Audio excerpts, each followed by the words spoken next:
Hi hello నమస్తే welcome back to our channel Anitha Chandra creations.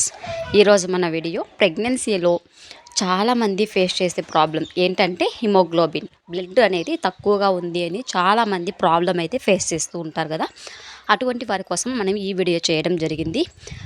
అది కూడా లాస్ట్ మంత్స్ అంటే 8th or 9th మంత్లో బ్లడ్ అనేది చాలా వరకు తగ్గిపోతూ ఉంటుందండి. అది ఎందుకు తగ్గుతుందంటే బేబీ డెవలప్మెంట్ ఎక్కువగా ఉంటుంది కాబట్టి బేబీ మొత్తం అంతా బ్లడ్ లాగేసుకుంటుంది అనమాట. అందువల్ల అప్పుడు బ్లడ్ అనేది తగ్గిపోతూ ఉంటుంది. అటువంటి వారికి బ్లడ్ అనేది ఏ విధంగా ఇంప్రూవ్మెంట్ చేసుకోవాలి అనేది మనం ఈ వీడియోలో చెప్పడం జరిగింది. నచ్చితే తప్పకుండా లైక్ చేసి షేర్ చేసి మన ఛానల్ని అయితే సబ్స్క్రైబ్ చేసుకోండి. ఇక వీడియోలోకి వచ్చినట్లయితే చాలామంది ఫస్ట్ మంత్ నుండి లాస్ట్ మంత్ వరకు బ్లడ్ అనేది చాలా వరకు ఉండాలండి. అది 2 monthsకి ఒకసారి చెక్ చేస్తూ ఉంటారు బ్లడ్ ఎంత ఉంది ఏంటి అనేది. ఆ విధంగా ఫస్ట్ 2 monthsకి ఖచ్చితంగా బ్లడ్ చెకప్ అనేది చేస్తూ ఉంటారు. అప్పుడు బ్లడ్ ఉందా లేదా అనేది చూస్తారు. అప్పుడు ఉన్నట్లయితే నో ప్రాబ్లం. మళ్ళీ అలాగే ఇంత పర్సెంటేజ్ అనేది ఉండాలి. ఖచ్చితంగా 9 points 10 pointsకి అయితే తగ్గకూడదండి. ఎందుకంటే బేబీ డెవలప్మెంట్ బాగా జరగాలంటే బ్లడ్ అనేది బాగా ఉండాలి. అందువల్ల మనము ఎలాంటి ఫుడ్ తీసుకోవాలి 8th 9th మంత్లో బ్లడ్ అనేది చాలామందికి ప్రాబ్లం అవుతూ ఉంటుంది. అది డాక్టర్స్ కూడా చాలా వరకు కంప్లైంట్ చేస్తూ ఉంటారంటే మీ బ్లడ్ అనేది ఇంప్రూవ్ అవ్వాలి అనేసి.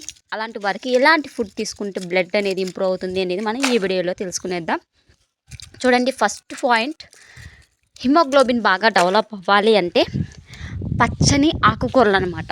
అంటే మునగాకు తెలుసు కదా, ఈ మునగాకు అనేది మనము తాలింపులాగా చేసుకొని తినడం వల్ల బ్లడ్ అనేది వితిన్ 1 weekలో ఇంప్రూవ్మెంట్ అనేది చాలా వరకు ఉంటుందండి.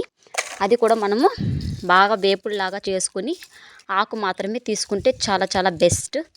అది నెక్స్ట్ వన్ చూసుకున్నట్లయితే ఆరెంజెస్, పోమెగ్రనేట్ అనేది ఎక్కువగా తీసుకోవడం వల్ల మీకు చాలా బెస్ట్ అని చెప్పవచ్చు. పోమెగ్రనేట్ అనేది ఎక్కువగా తీసుకుంటూ ఉండాలి. Morning and afternoon, evening at least per day 3 అనేది తీసుకుంటూ ఉండాలి. బ్లడ్ లేని వాళ్ళైతే.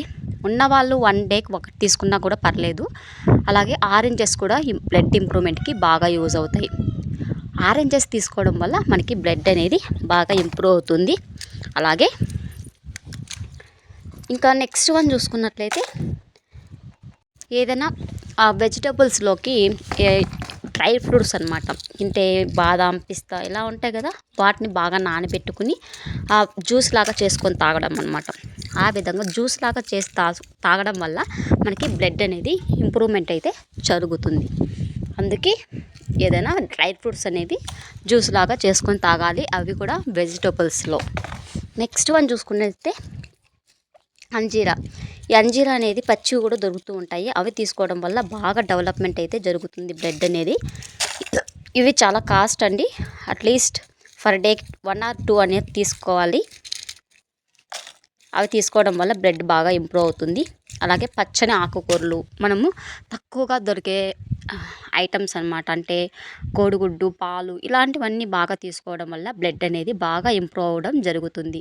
అంటే ఫర్ డేకి న్యూట్రిషన్స్, అలాగే విటమిన్స్, ఫోలిక్ యాసిడ్, అలాగే ఐరన్ రిచ్ ఫుడ్స్ అనేవి ఎక్కువగా తీసుకుంటూ ఉండాలి. ఐరన్ రిచ్ ఫుడ్స్ అంటే పచ్చని ఆకుకూరలు అనమాట. కూరగాయలు, ఆకుకూరలు ఇలాంటివి ఎక్కువగా తీసుకోవడం వల్ల బ్లడ్ అనేది ఖచ్చితంగా ఇంప్రూవ్మెంట్ అయితే జరుగుతుంది. ఓకేనా ఫ్రెండ్స్, ఇది ఇవాల్టి వీడియో. నచ్చితే తప్పకుండా లైక్ చేసి షేర్ చేసి ఛానల్ని అయితే సబ్స్క్రైబ్ చేసుకోండి. మరొక ఇంట్రెస్టింగ్ వీడియోతో మీ ముందుంటాను. అలాగే మీకు ఎటువంటి డౌట్ ఉన్నా ఖచ్చితంగా కమెంట్ సెక్షన్లో కమెంట్ చేయండి. మీకు 100% మనము రిప్లై ఇవ్వడం అయితే జరుగుతుంది. Thank you so much for watching. Subscribe our channel.